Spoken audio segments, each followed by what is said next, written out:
Jonathan, and today we're going to be learning about random rectangles. Challenge: use nested loops and conditions to move around a changing world. In this challenge, run the puzzle a couple of times to see how the size of the puzzle world changes while the shape remains the same. As in the previous exercise, you can use nested loops to create a solution that will work no matter what size the puzzle world is.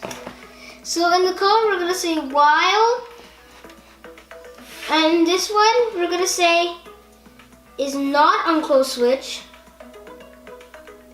In the next code, we're going to do another while like the other video I did, the last lesson I did. And this was almost the same, except I had to do is not blocked. So, and now I'm going to do what is not blocked in this part.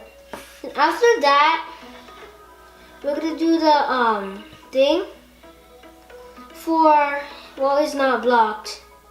We will have to move forward. And then in this one,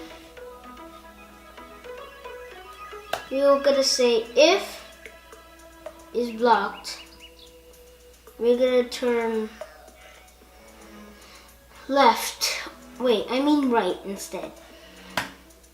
And then out of this code, we're going to say toggle switch. Because after this whole code quits its own self, we will have to do that. So we're going to run the code.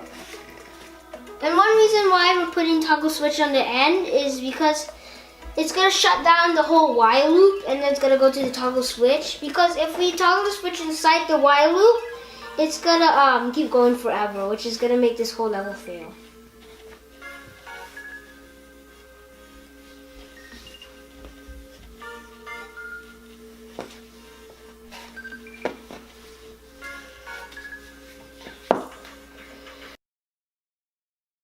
Please subscribe to my channel if you like this video and also leave a like. Bye!